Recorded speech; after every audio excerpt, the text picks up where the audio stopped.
Now, when I tell you about shoplifting, I think it's important to specify just what I mean by shoplifting. Most kids go through a phase where they will pocket a candy bar now and then. That's normal. They try a couple of times and maybe they get caught, but they learn their lesson and quit fairly quickly. This is not what I mean when I say that Audrey and I shoplifted.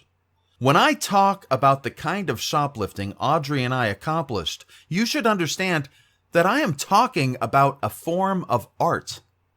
Audrey and I took shoplifting to another level and would continue to do so for years to come. Its origins were fairly simple.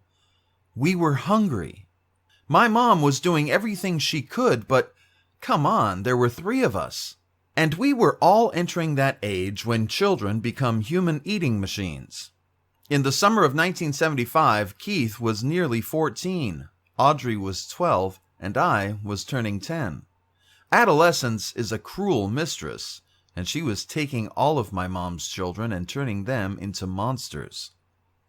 I don't know what Keith was doing that summer, but I'm pretty sure it was probably less productive, if more legal, than the new hobby Audrey and I were perfecting. Sure, it started with candy bars. They're pretty easy. With one art form perfected, as any good artist will tell you, it was time to move on to bigger and better things. Those things, both bigger and better, included just about everything a grocery store would carry. Within reason, of course. We weren't hauling out 10-pound bags of potatoes. Now, when you want to take shoplifting to an artistic level, it's important to eliminate the obvious. Just as any good painter or musician knows the obvious gimmicks in their work, the obvious choice in shoplifting has always been the pocket. You should ignore that. Forget they even exist. I don't want to go into too much detail about where Audrey hid her stolen merchandise, but I'll just say she was already wearing a bra. When she was wearing a bra, and we'll leave it at that. My personal choice wasn't too far from the pocket. It was the crotch. Stuffing contraband down your pants serves 2 purposes beautifully. First, you can hold an awful lot in your underwear. A few candy bars, a box of brownie mix, a banana, you name it. Now, if you're thinking this might be obvious, allow me to share with you the second bonus in stuffing contraband into your underwear. It takes a very stupid security guard or store employee to go in after them.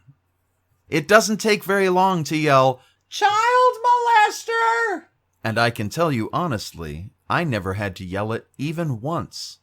Once I had my purchases in my basket, nobody ever caught me. But that isn't the same as never getting caught. The problem, as we found out, is that once a store employee suspects you of shoplifting, there is a period of time, let's call it a hot period, in which you had better know you're being watched. On those few occasions when I was caught, and I assure you they were very few, it was always because I got greedy and returned to the scene of the crime too soon. Fortunately, Audrey and I lived in Santa Ana, California, in the midst of a shopper's and a shoplifter's paradise. We lived in what you might call a target-rich environment.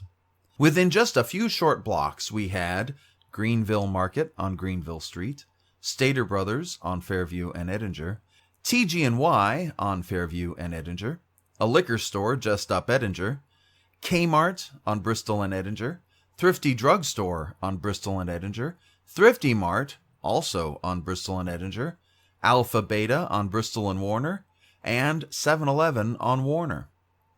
And that was just within a few blocks. Beyond that, we could always hit South Coast Plaza, the largest shopping mall on the West Coast. And not to ruin the suspense, we did hit it. we hit it often. South Coast Plaza was also surrounded by secondary shopping centers such as South Coast Village and Bristol Town and Country. As a poor kid with little to eat and nothing to lose, of course I was going to shoplift.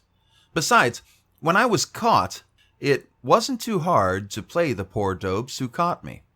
What were they going to do anyway? Call the police? This was my attitude at the time. I figured nobody would go so far as to call the police. Fortunately, nobody ever did, but I remain in awe of my own arrogance. The key to getting off a shoplifting charge is very simple. Cry. Cry as hard and as loudly as you can. Make them think this was the first time you ever tried shoplifting, even if they do catch you with candy bars stuffed in your socks, Pop-Tarts crammed down your underwear, Slim Jims in the belt hoops of your pants, and a Playboy magazine buried in your shirt and held tight by the back of your pants. You just keep on crying and begging for your mom until one of them breaks down and starts to dial. This, of course, brings me back to the topic of my mother. Oh, my poor mother. The shit we put her through. I'll never forget the day when she had to pick both me and Audrey up from the Thrifty Mart on Bristol and Edinger, where we had attempted to pilfer nearly half the store. Not only had we been caught with items from that store, we still had stolen goods from Kmart as well. My mom sat in her car with us and tried to get us to talk, tried to understand why we were doing what we were doing. But there was no understanding it. We were stupid kids who thought we wouldn't get caught. Worse, we were stupid kids who, to be honest, were playing her just as we had played the store employees, working on her sympathies, making her feel sorry for us. We were sociopaths.